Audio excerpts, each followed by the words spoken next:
अच्छा साथियों, मैं भोजपुरी लोकगीत बिरहा गायक जितेंद्र सिंह मिर्जापुरी और साथी आप सबके सहयोग से एक और करंट मैटर बिरहा आप सबके बीच में भेजे जाती और आशा करते कि ये बिरहा हमारे तमाम बिरहा की तरह आप सबके अच्छा लगे और आप सबका आशीर्वाद प्यार दुलार मिले। बिरहा में 4 लाइन भूमिका में भाव लिखल गल।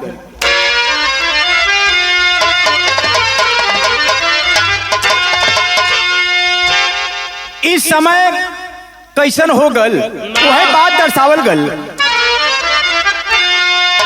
कि आज कलिकाल में सो विधाता गया, अब नजर उसको कुछ भी है आता नहीं।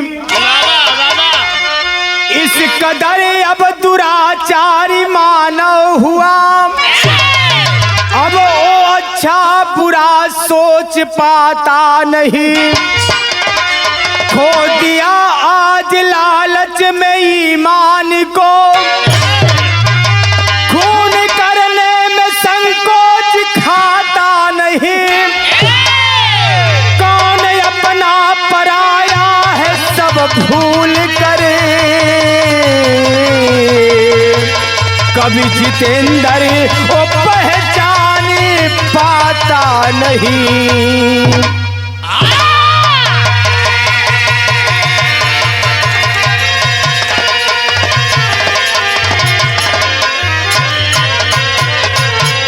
कौन अपना पराया है सब भूल कर, कभी जितेंद्र वो पहचान पाता नहीं।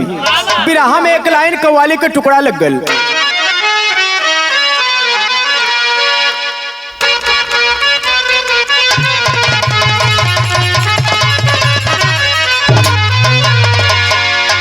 यह कव्वाली का टुकड़ा है जो हमारे मास्टर साहब संकेत देत हुए। कोनो वासिक अपने मासूका से कहलस कि जनाजा मेरा उठने से पहले,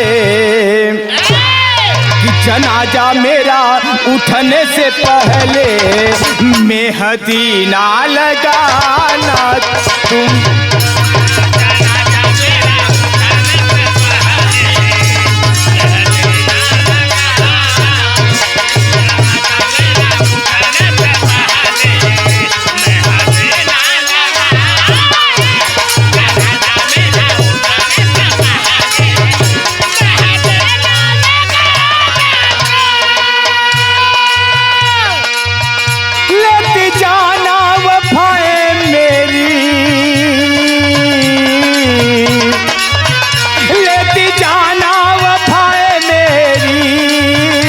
अलग दुनिया बसाना तुम। जनाजा मेरा उठने से पहले मेहंदी ना लगाना तुम।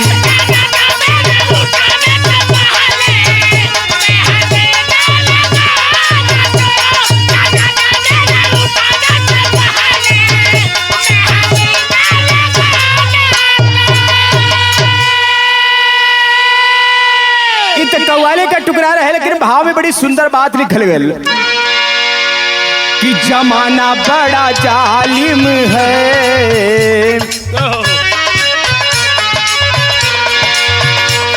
जमाना बड़ा जालिम है, नफरत को बढ़ाता है।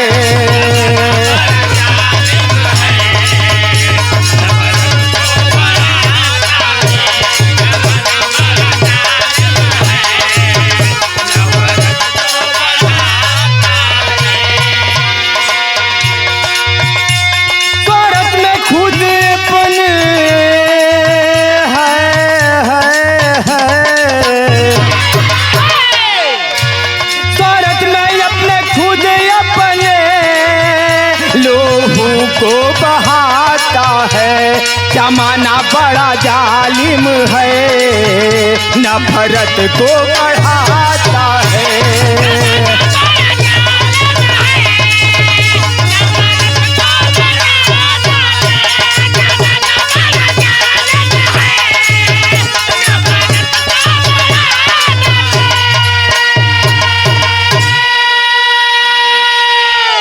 यही से हमारे बिरहा का शुरुआत भाई नजम कलाए लगल।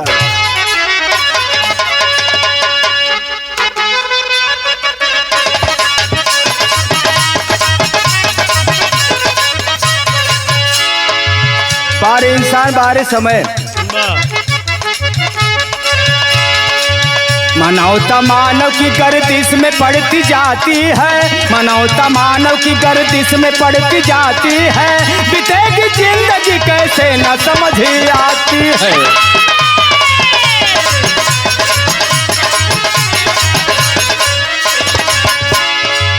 दिल्ली राजधानी थाना अलीपुर की बात सही, दिल्ली राजधानी थाना अलीपुर की बात सही, बधारी कॉलोनी बरतावरपुर की घाट सही।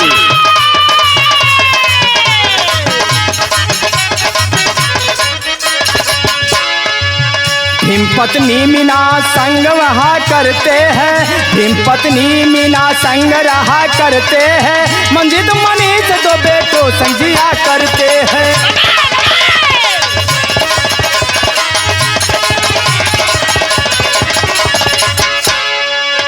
2018 में शादी तब रचाए हैं, 2018 में शादी तब रचाए हैं, मंजिल आरती को दुल्हन तब बनाए हैं।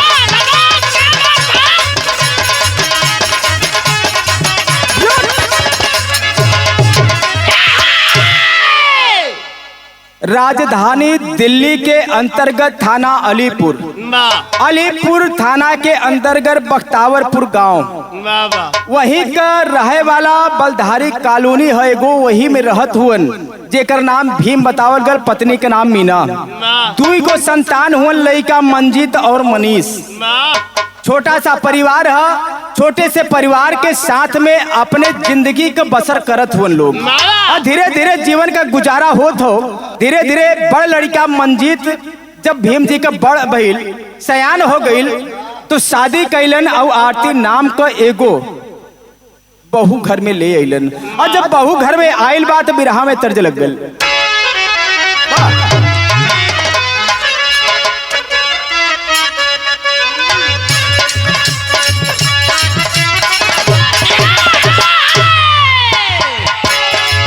बिरहा में वो है तर्ज लग गल जो हमारे मास्टर पंकज बाबू बजावत हुअन, इनकर कोनो जोड़ ना है, बड़ा खुराफाती हुअन, कब का बजा दिहन कब का कर जाइए पंकज बाबू कोनो ठीक ठाक ना है। देखा ये गीत बजावत हुअन, कोनो मेहरारू अपन दुख बतावत हो कि चर चर करता पाटी खटिया, चर चर करता पाटी खटिया, चर चराता ये कलम, चर चर करता पाटी खटिया।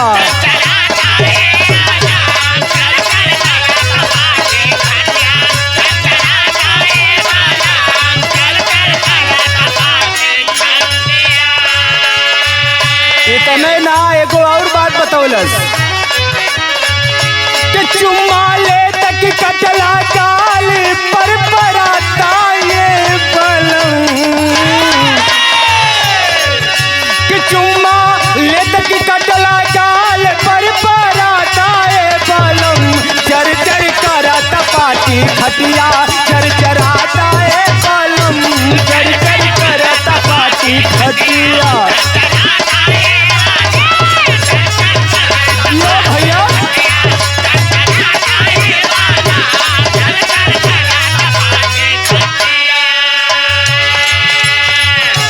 हमारे पंकज बाबू मास्टर साहब तो बदमाशी रहल, लेकिन बिरहा में बड़ी सुंदर भाव लिखल गल कि पाके कलीबा भंवरा ओही, कि पाके कलीबा भंवरा ओही, मेलो भाईल बाबूजी, पाके कलीबा भंवरा ओही, मेलो भाईल बाबूजी, पाके कलीबा भंवरा ओही, मेलो भाईल बाबूजी, पाके कलीबा भंवरा, कि लागे कहीं न मनवा ओही में समाइल बाबूजी, कि लागे कहीं न मनवा ओही में समाइल बाबूजी, कि पाके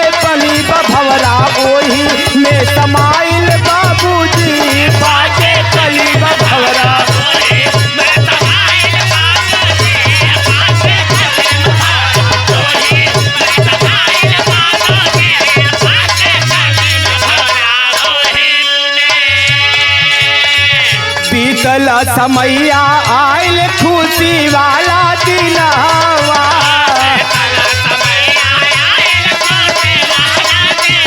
यो भैया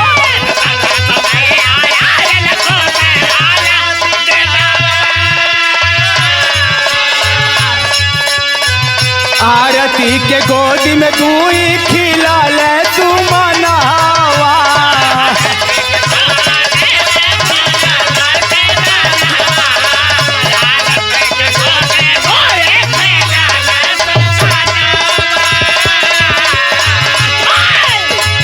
के मंजित बाटे आबा ओही,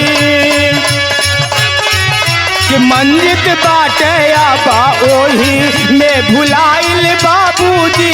मंजित बाटे आबा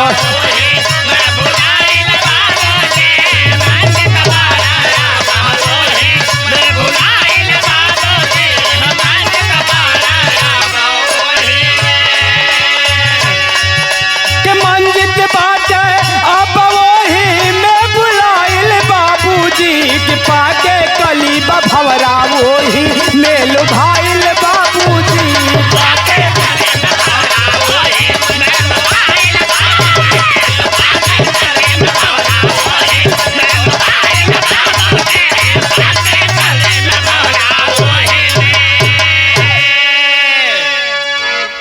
आरती और मंजीत में बड़ा प्यार भइल।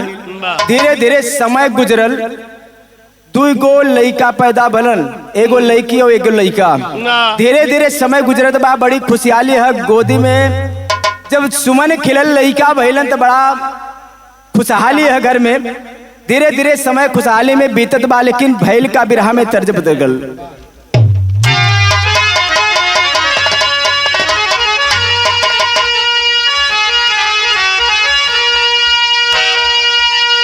वह तर्ज है,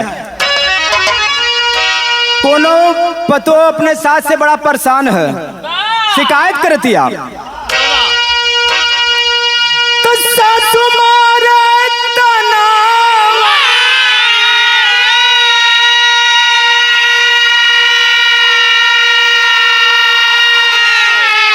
अरे ननदिया मारे तनवा रे तनवा है हमारे, कि तनवा है हमारे ना, कि हमारे आगे तनवा है हमारे ना।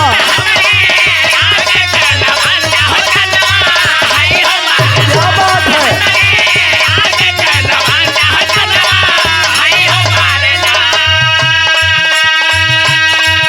ये तो दर्द रहे लेकिन बिरहा में बहाव निकल गल। कभी तला कुछ सीनावा कर,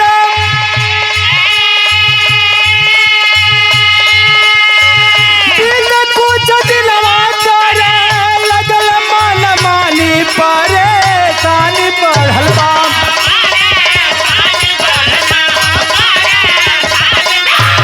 कि मारे पीछे कुल परानी परेशानी बढ़ल बा।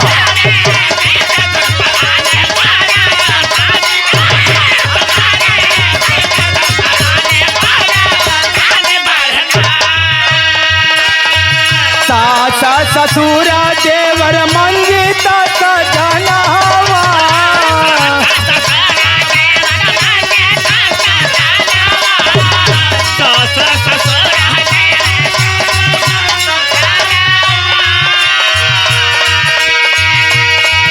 आरती का सासत करे रोज बेईमानवा।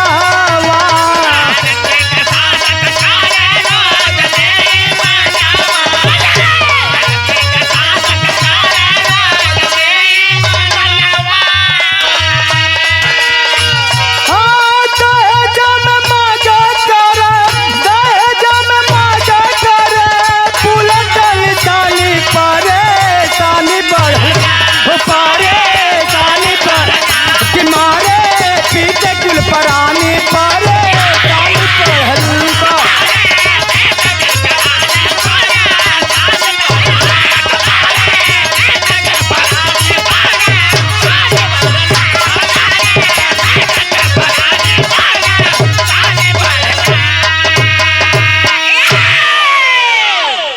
2-4 साल 5 साल तो बड़ा निमन समय बीतल, लेकिन धीरे धीरे जब 2-4-5 साल बीत गल तब लगलन है घर के लोग मंजीत सास ससुर आरती के सतावे लगलन है। जब आरती के सतावे लगलन है कि तोर बाप कुछ देहलस ना, शादी तो कई लहलस लेकिन कुछ देहलस ना। एक मंजीत कहे अपने पत्नी आरती से कि हमके एगो बुलेट चाहिए, अपने बाबूजी से फोन करके बता दे, और जबले बुलेट ना मिली तबले तोर खैर ना है। बड़ा रोज पूरा परिवार मिलके आरती के मारे पिटे करें। धीरे धीरे समय गुजरत बा, भैल का बेचारी हर शासक के सहत हो, लेकिन अपने नैहरे में कहूँ बतावत ना कि हमें कोनो दुख है। भैल का बिरहा में विदेशिया के लाइन में लिखल गल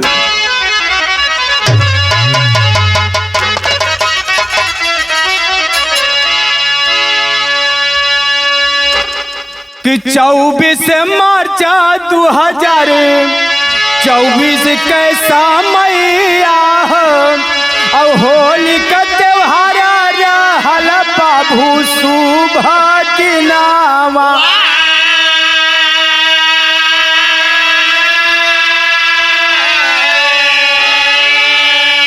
कि दोपहर का समय आरती बनावत रहली खाना, और झोटा पकड़ का मंजित खींचे बेईमानवा।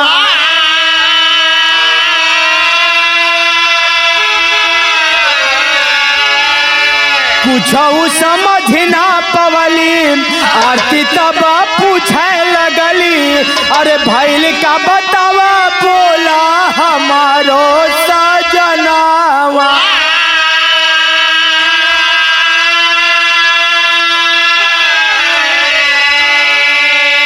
घसीटली आई एगो कोठरी में बंदा कई के, और आरती के मारल चाहे मिलके सही तनावा।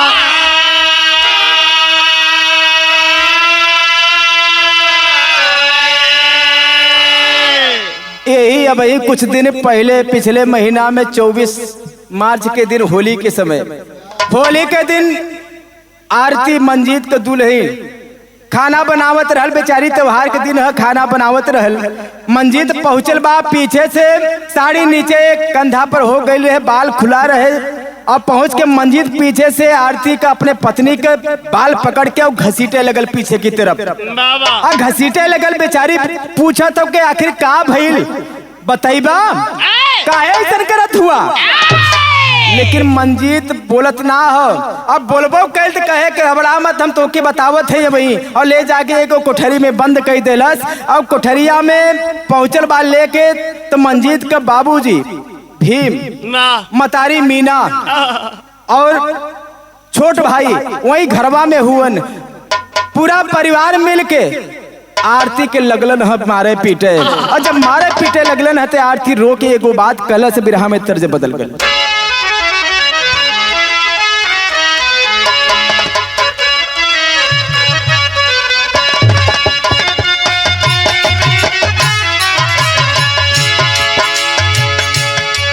वह तर्ज के लाइन है, कोनो मेहरारू अपने आदमी के साथ में मेला घूमे बदे गई, लेकिन वो आदमी भुला गल अपने सखी से कहतिया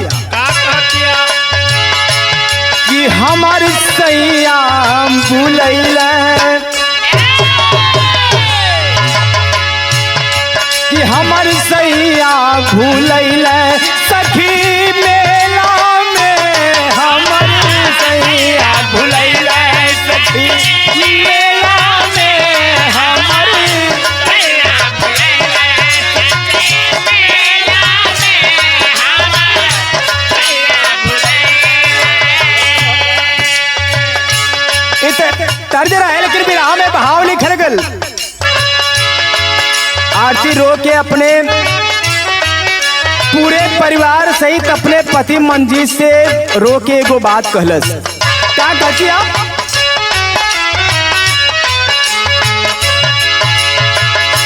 कि हमर जनिल परान,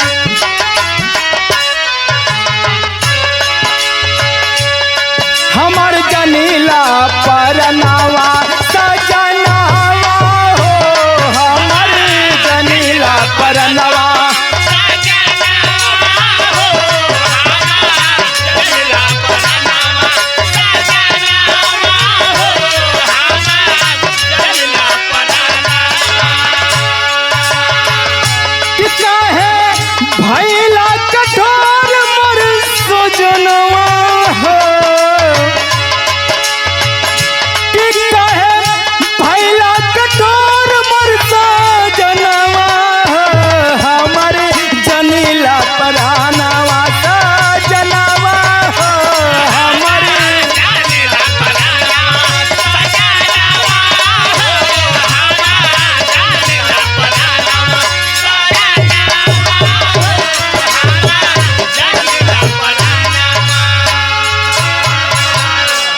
बेचारी बिल खात हो और अपने पति से हाथ जोड़ के कहत हो, सैया हमसे ऐसा कौन गलती हो गई, ऐसा काहे करत हुआ, हमार जान छोड़ दा, हमारे जान की मत मारा। लेकिन भइल का, माई बिना कैसे जी है सुगनावा,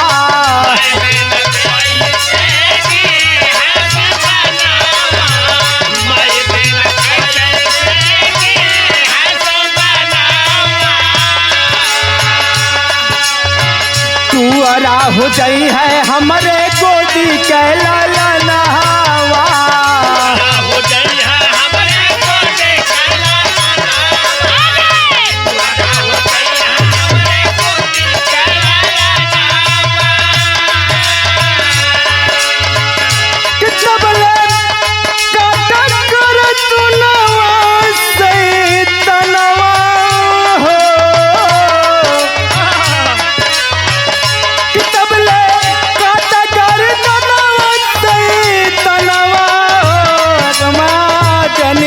परनावा सजनावा हो हमारी जनीला परनावा,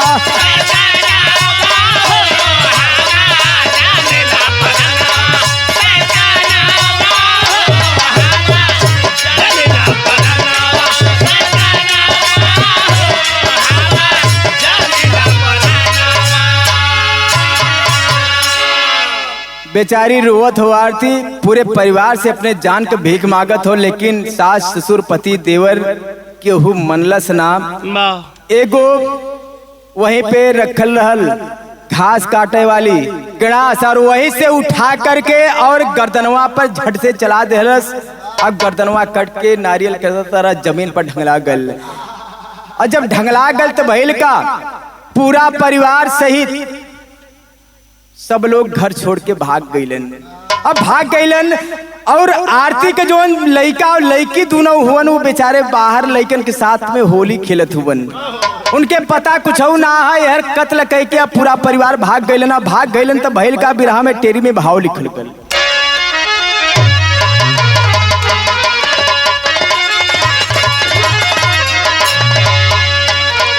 होली का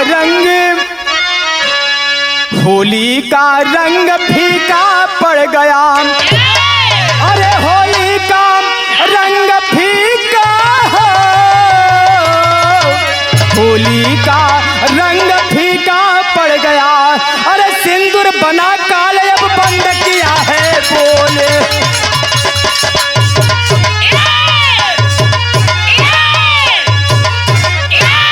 सिंदूर बना काले अब बंद किया है बोली, होली का रंग फीका पड़ गया। इतना अगर दूसर के हो कुछ करी, दुश्मन बाहर कर रही तो कुछ हो सकेला, लेकिन घर के लोग अपने लोग अगर दुश्मन बन जाइहन और जान लेहन, कुठारा घात करीहन तो कैसे जीवन चली। आरती का पति अपने माता पिता भाई के संग मिल करके और आरती का प्राण ले लेलस, गर्दन काट के चौक में लिखल गई,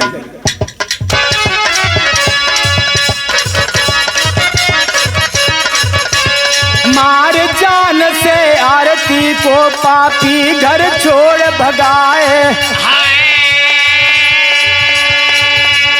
रहे खेलते बाहर बच्चे जब घर में वो आए, घर में कोई रहा नहीं तब लाश देख घबराए, माँ से दोनों लिपट गए, तब माँ से दोनों लिपट गए, नैनन से नीर बहाए हैं,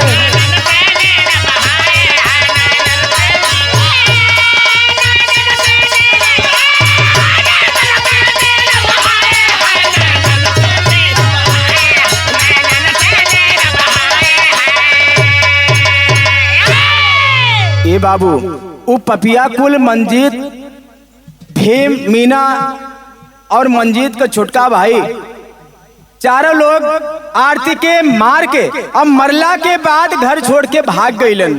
दरवाजा खुलल है, लड़का लड़की आरती के बाहर खेलत हुवन, छोट छोट लड़का हुवन, काजल और कृष्णा दोनों लड़कन के नाम है। दोनों जब काजल और कृष्णा घरवा में गईलन है तो देखलन के केहू दिखात ना है। जब एगो कोठरी खुलल रहे वहां पहुंचलन है तो देखलन कि अपने मतारी आरती के लाश पड़ल है और गर्दन धड़ से कट के कुछ दूरी पर ढंगलाल है। लड़का जब खून से भरल पूरा घर देखलन है, पूरा कोठरी देखलन है तो घबरा गईलन, रोए लगलन छाती पीट के। जब लड़का रुदन मचौलन है, रोए लगलन है तो लड़कन के रोब सुन के गांव गिराव के लोग, अगल बगल के पास पड़ोस के लोग जुट गईलन। और जब वहां के दृश्य के देखलन तो भइल का बिरहा में तर्ज बदल।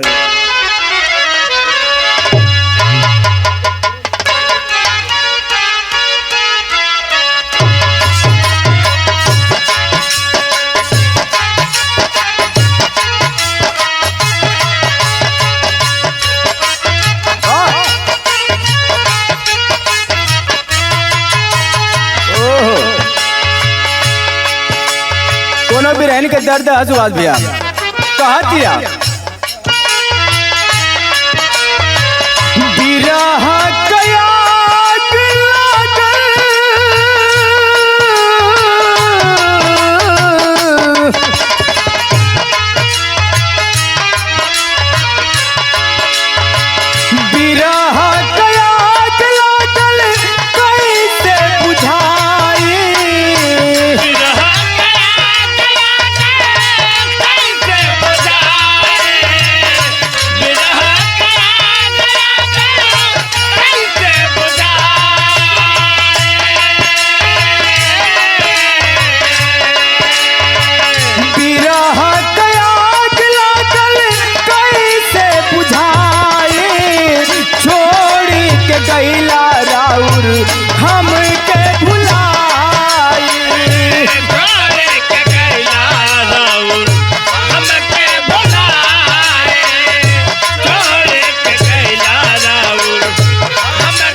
मतारी के लाश के देख के रोवत हुवन। कैसे रोवत हुवन बाबू? कृष्णा यो काजल रोवे,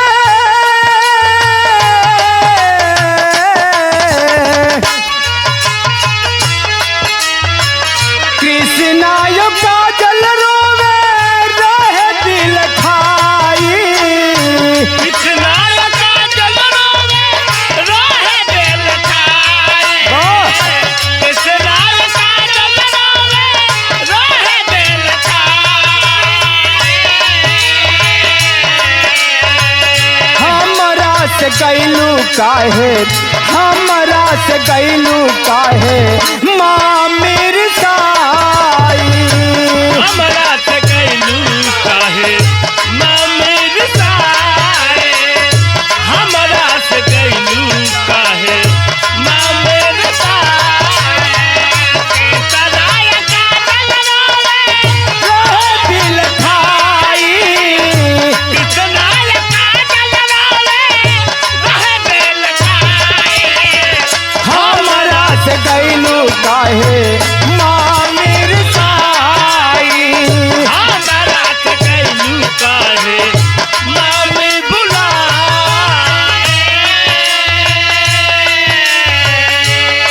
दोनों लड़का आरती से लिपट के अपने मतारी से रोवत हुन कृष्णा और काजल। ऐसा कौन हम गलती कई देली कि हमसे रिसिया गईलू भाई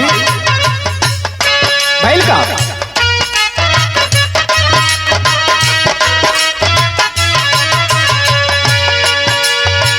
भैल कौन गलती हमसे नाही तू बोलेलू।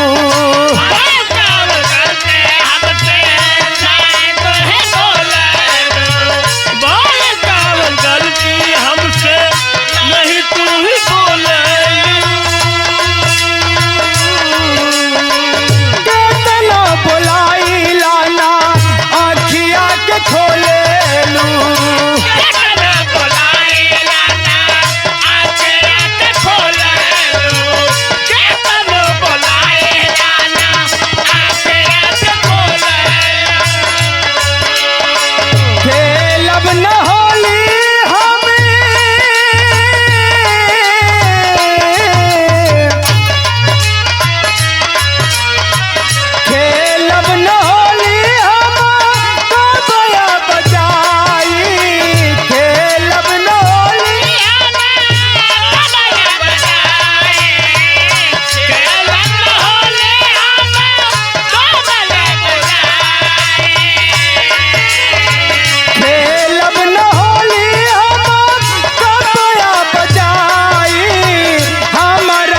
गईलू काहे माँ मिर्जाई हमरा से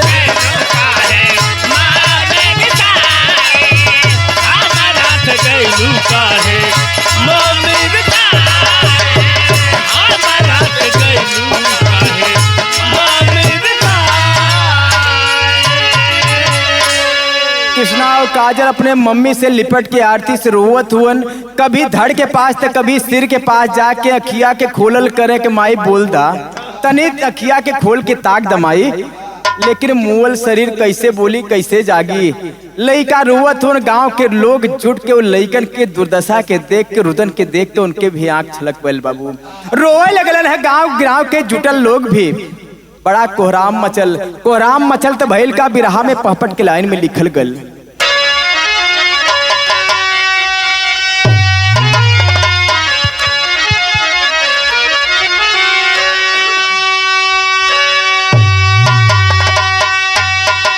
तो सोर गुल सुन के गईले सब आई भाई घरवा में, तो सोर गुल सुन के गईले सब आई भाई घरवा में, दशा देख गईले सब ही घबराई भाई घरवा में।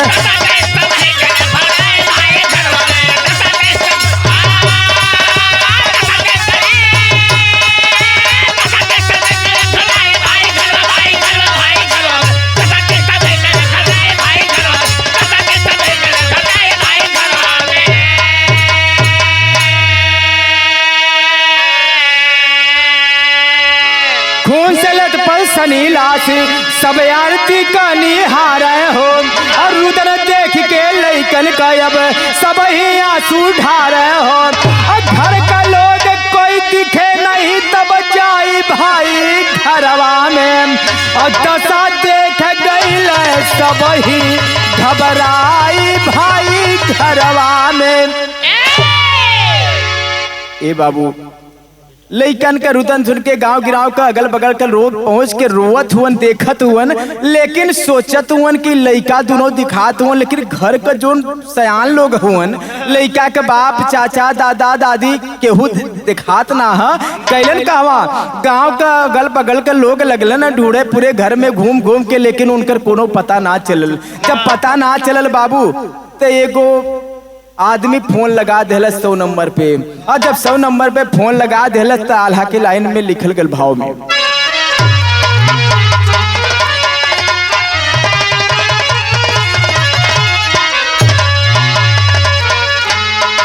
तो इहाँ उहाँ खोजी सब अरे लोग थक गईले ये भैया, मिले नाही कोई नाही केहू हो देखा,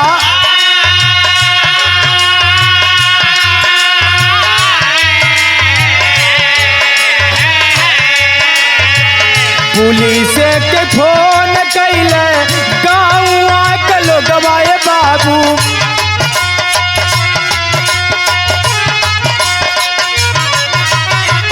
पाई के खबरिया पुलिस तुरते गईल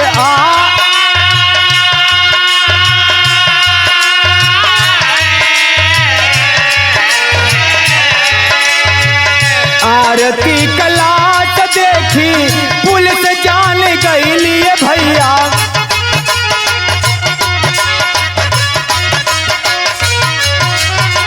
मरल जब छापा गईले पापी कुलधारा,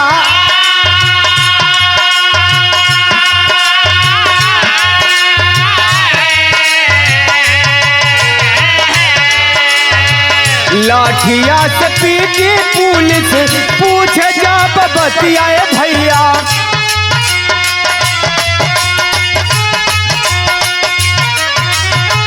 भीम मीन मंजित मानस दहलाए कुल बाता,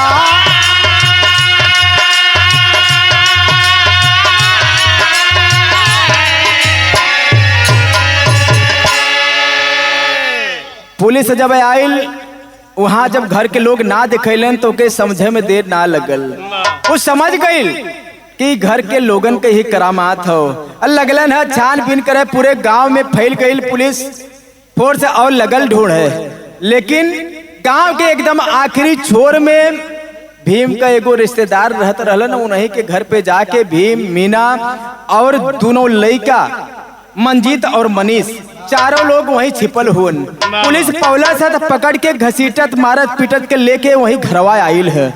कई के मंजीत बतौलस की हमार दुल्हन हम आरती के कैसे मुअल। जब लगलन है पीटे लठियावत शुरू कैलन है पुलिस वाले, तो भीम, मीना, मंजीत और मनीष चारों लोग सारी बात के बता देलन। का बतौलन है बाबू, खड़ी के लाइन में लिखल गल।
साहब और कोनो बात ना रहल, उसे कोनो दिक्कत ना रहल, लेकिन दहेज के खातिर एगो बुलेट मांगत रहली है कि अपने बाप से फोन करके बता दे और रुपया मंगा ले, एगो बुलेट चाहिए हमके। मंजीत कहे यही के वजह से कहीं एक बुलेट के कीमत का जान से बढ़ के है। एक बुलेट के कीमत का तोरे औरत के जान से बढ़ के है, वो आरती के जान से ज्यादा कीमती बुलेट रहल। काहे ओकरे जन्मा के मार देले लगलन है थूरे। तब उन सारी बात के बतौलन। और का बतौलन कि नजबगढ़ से माई बड़का दादा यो बीरनवा और रपट लिखाए पापिली हले परनावा।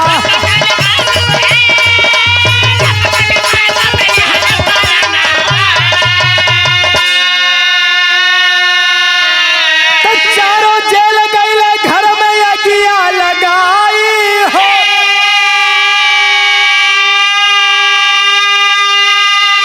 अल्ले हली परनवा और अल्ले हली परनवा हम उस स्वार्थ में आई हो। अल्ले हली परनवा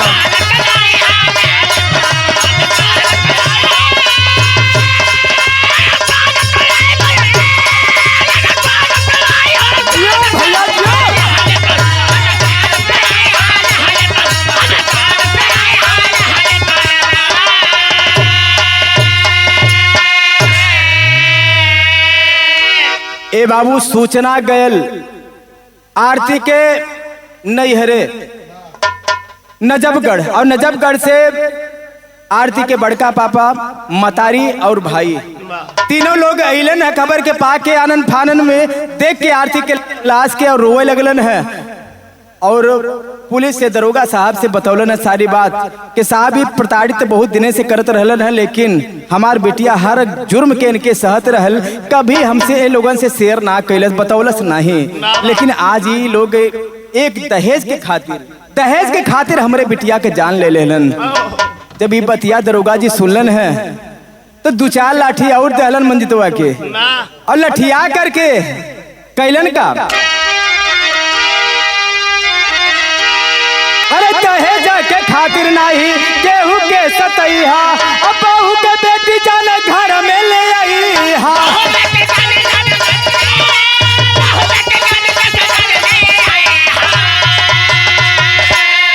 तो पाप न करी है अपने कुल में तगिया लगाई है।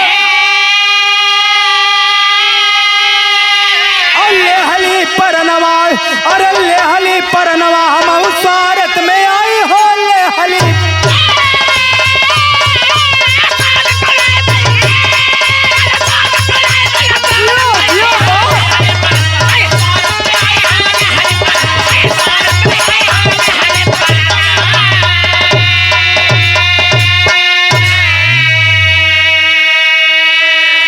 दरोगा जी कहलन है कि अपने बहन बेटी की तरह दूसरे के भी बहन बेटी के माने के चाहे सम्मान देवे के चाहिए। अगर हमारे बहन बेटी हो के वो दूसरे के घरे में ब्याह दे और वो ऐसा काम करी तो हमसे कैसन होई, कैसन बर्दाश्त होई।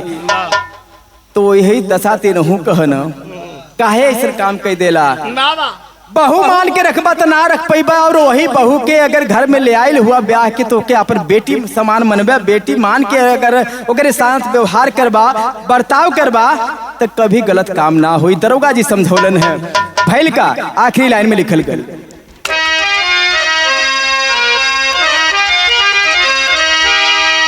गुरु बिहारी गुरपतु गुरु छैबर जी गमगीन और सुखनंदन काशी बुल्लू कई माँ की ममता छी।